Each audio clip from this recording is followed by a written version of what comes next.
Okay, let's talk about something I think a lot of us have felt.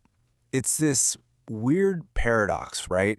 You're surrounded by people. Maybe your phone is just blowing up with notifications, but deep down, you feel really, truly lonely.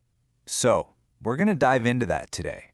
We're going to explore this idea that maybe, just maybe, having more friends isn't the answer.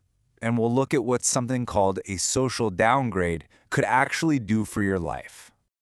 All right, first up, let's talk about the loneliness of crowds. I have a feeling this is something that's going to sound pretty familiar to a lot of you. You know exactly what I'm talking about, right? It's a quiet night, you're just chilling at home, and you start scrolling through your phone. And bam, there it is. Your feed is just this endless stream of parties and fancy dinners and big group selfies. And that little voice just starts whispering in your ear, you know? That classic FOMO, that fear of missing out. It just makes you second guess everything. Or how about the flip side of that?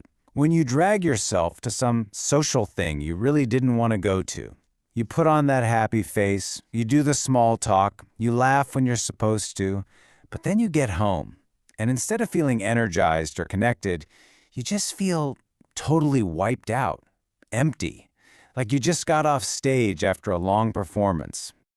So it turns out this whole exhausting cycle, it actually has a name. Some people call it the social hunger trap. It's this constant nagging need to feel needed, even when it's just leaving you feeling completely hollow. And here's the official term: social hunger syndrome. Basically, it's when being alone makes you anxious. So you go looking for company, like any company, just to get that feeling of validation. And that's the trap.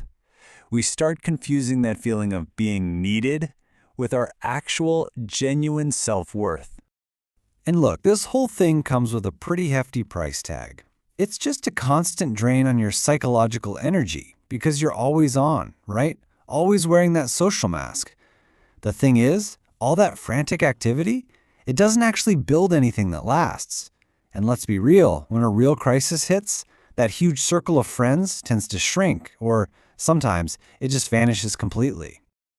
So if this social hunger is the problem, then what's the solution? Well, the answer might actually sound a little backwards at first. It's a concept called social downgrading. Now, this is a really, really important mindset shift. We're not talking about being rejected or becoming a hermit. No way. It's actually the total opposite. It's about you taking back the controls of your own social life and, more importantly, your own energy. So let's break this down kind of like an old way versus a new way. The old way, social overload. It just sucks your energy dry, all to fill some temporary feeling of emptiness, and you usually have to hide your true self to do it. But the new way, social downgrading, it's actually a huge upgrade for your life. You stop trying to fill voids, and you start creating real, lasting value because you're finally focusing on yourself. Okay, I know what you're thinking. That all sounds great in theory, but how do you actually do it? Well, let's get practical. Let's break it down into a simple plan you can actually use. All right, here it is, your 3-step action plan. Step 1 is to see the essence of things. Start really paying attention to which social events make you feel like you have to put on a mask, the ones that are just about filling the silence. Step 2, choose solitude on purpose. This isn't a social failure, it's a strategic move for your own well-being. And finally, step 3, redefine what security means to you.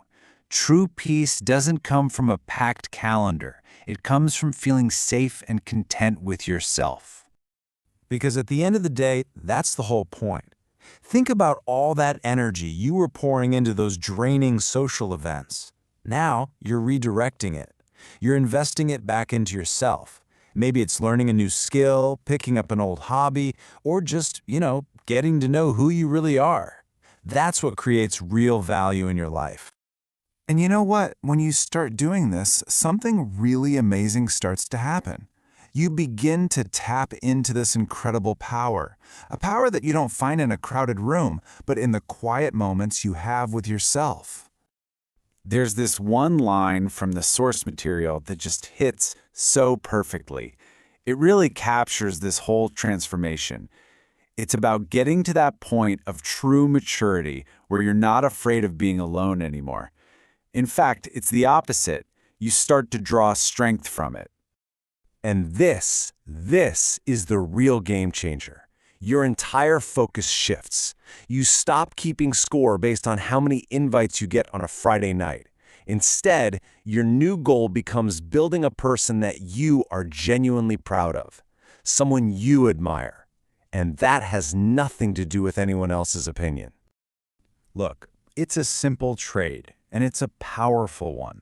Yeah, you might get fewer calls, your social calendar might look a little emptier, but what you get in return, the quality of your life, that inner peace, that feeling of genuine happiness, that grows a lot. So it all comes down to this.